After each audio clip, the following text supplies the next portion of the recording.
प्यारे विद्यार्थियों, आप देख रहे हैं मॉडल क्वेश्चन पेपर सामाजिक विज्ञान का और इसका सॉल्यूशन इस वीडियो के माध्यम से हम देखने वाले हैं। तो यहाँ पर बहुत सावधानी से इस पूरे प्रश्न पत्र को देखना, इसमें मैं आपको सारे आंसर्स बताऊंगा। हमने जो सॉल्यूशन दिए हैं आपको अभी तक, जिसमें आपका साइंस सब्जेक्ट जो है कंप्लीट सॉल्यूशन करवा दिया गया है, हिंदी आपका कंप्लीट सॉल्यूशन दे दिया गया है। इसके अलावा जो है आपका हिंदी के अलावा आपका जो नेक्स्ट सब्जेक्ट था एसकेटी संस्कृत जो है उसको कंप्लीट करा दिया गया है, और साथ ही साथ आपका इंग्लिश सब्जेक्ट भी कंप्लीट करा दिया गया है।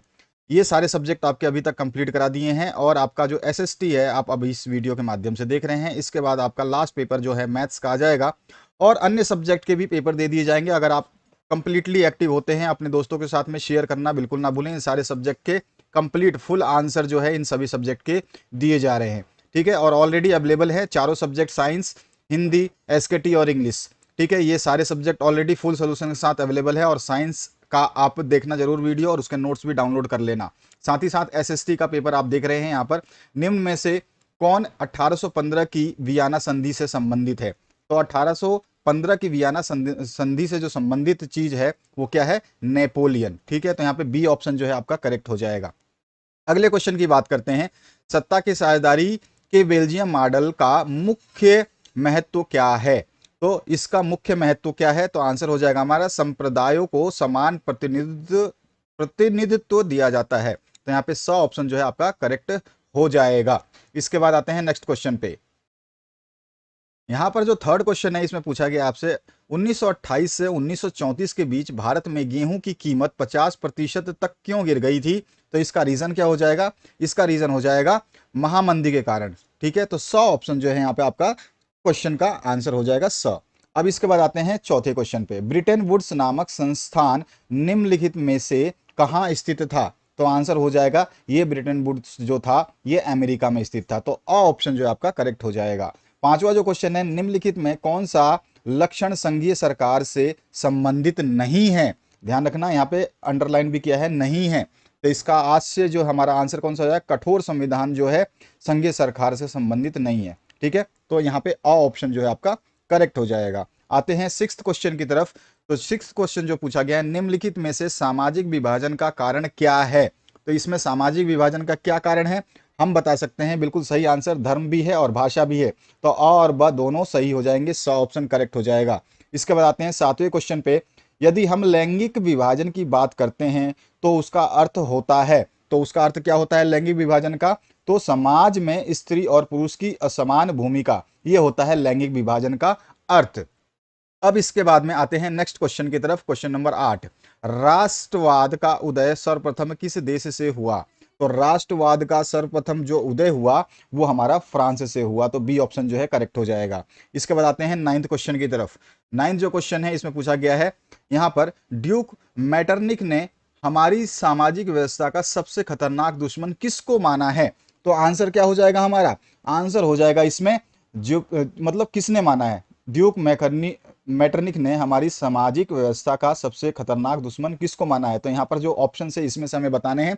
तो सबसे ज्यादा खतरनाक जो था वो था ज्यूसेपी मैत्सिनी, ठीक है। तो द ऑप्शन जो है इसमें करेक्ट हो जाएगा। इसके बाद 10वां क्वेश्चन, लोकतांत्रिक शासन व्यवस्था अन्य व्यवस्थाओं से अच्छी है क्योंकि यह क्या है? क्योंकि यह जो है नागरिकों में समानता को बढ़ावा देती है और साथ ही साथ व्यक्ति की गरिमा को भी बढ़ावा देती है, यानी कि अ ब सही है, अर्थात मेरा ऑप्शन नंबर स सही है, ठीक है। इसके बाद जो नेक्स्ट क्वेश्चन है उसकी बात करते हैं, क्वेश्चन नंबर 11 की। क्वेश्चन नंबर 11 में पूछा गया है, मृदा किस प्रकार का प्राकृतिक संसाधन है? तो मृदा जो हमारा प्राकृतिक संसाधन है ये कैसा है? तो ये नवीनीकरण योग्य संसाधन है। कैसा संसाधन है? नवीनीकरण योग्य संसाधन है। इसके बाद आते हैं नेक्स्ट क्वेश्चन पे। निम्नलिखित में से पंजाब में भूमि संकुचन के मुख्य कारण क्या हैं? तो मुख्य कारण जो आपको पंजाब का बताना है, तो हमारा हो जाएगा यहाँ पे अधिक सिंचाई, ठीक है। बी ऑप्शन जो है आपका राइट आंसर हो जाएगा 12वें क्वेश्चन का। 13वें क्वेश्चन की बात करते हैं। तो 13वें पूछा गया, भारत के किस राज्य की शिशु मृत्यु दर निम्नतम है? तो सबसे निम्नतम जो है वो है केरल की। तो यहाँ पे अ ऑप्शन जो है आपका करेक्ट हो जाएगा। अगले क्वेश्चन की बात करते हैं, क्वेश्चन नंबर 14, सार्वजनिक एवं निजी क्षेत्र को किस आधार पर वर्गीकृत किया जाता है? तो सार्वजनिक और निजी क्षेत्र को हम वर्गीकृत करते हैं उद्यम का स्वामित्व के आधार पर, ठीक है। कि कौन किसका मालिक है। ठीक है, तो यहाँ पर जो है स ऑप्शन आपका करेक्ट हो जाएगा। 15 क्वेश्चन की बात करते हैं। 15 क्वेश्चन जो है, भूक्षरण से क्या तात्पर्य है? तो भूक्षरण का मतलब होता है मिट्टी का कटाव होना, यानी भूमि के मिट्टी का कटाव होना, जो कि यहाँ पे कोई भी ऑप्शन अवेलेबल नहीं है। ये आपका ऑप्शन भूमि का अनउपजाऊ होना, ये भी भूक्षरण नहीं है। ठीक है, और उसके बाद में आपका जो है, आप जो है यहां पर बता सकते हैं। ठीक है, देखो ये अगर कहता है डायरेक्ट ऑप्शन नहीं देता, तो आप क्या कर सकते हो, आंसर इसको दे सकते हो। आंसर मैं बता देता हूं, आंसर क्या दे दोगे। अगर ये क्वेश्चन अगर मान लो कि ये सही है, तो इस क्वेश्चन में हमें आंसर क्या देना है, तो आंसर हमारा जो हो जाएगा वो आंसर हो जाएगा, बता देता हूं मैं आपको। देखो ध्यान से देखना है आपको।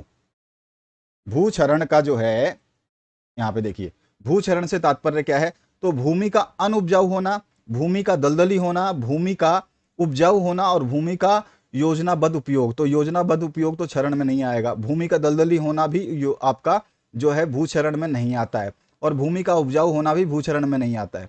तो भूक्षरण में एक ही काम हो सकता है कि जो है भूमि जो है वहां से मिट्टी, जो उपजाऊ मिट्टी है वो बह के हट जाए, तो वहां पर वो भूमि क्या हो जाए, अनउपजाऊ हो जाए। तो यहाँ पे अ ऑप्शन को हम सही कर सकते हैं। ठीक है, अ ऑप्शन यहाँ पे सही कर सकते हैं इन ऑप्शनों के हिसाब से। लेकिन भूक्षरण का मतलब एक्चुअल मतलब जो होता है मिट्टी का कटाव, क्या होता है हमारा, जो हमारी मिट्टी होती है उसका कटाव। तो हम कह सकते हैं कि मिट्टी का कटाव, यहाँ पे लिख सकते हैं मिट्टी का कटाव, ये रियल आंसर है आपका, मिट्टी का कटाव। लेकिन यहाँ पे जो ऑप्शन है उसके हिसाब से भूमि का अनुपजाऊ होना, क्योंकि मिट्टी का कटाव होगा तो भूमि क्या होगी, अनुपजाऊ हो जाएगी। ठीक है, तो यहाँ पे ऑप्शन हम सही कर सकते हैं। अगला जो क्वेश्चन है, गोंडवाना कोयला का जमाव किस क्षेत्र में नहीं पाया जाता है? तो गोंडवाना जो है इसका जो है जमाव चंबल घाटी में नहीं पाया जाता है, तो द ऑप्शन जो है यहाँ पे करेक्ट हो जाएगा। 17वां क्वेश्चन है, भूमिहीन ग्रामीण मजदूरों के लिए सबसे अधिक उपयुक्त विकास का लक्ष्य कौन सा है?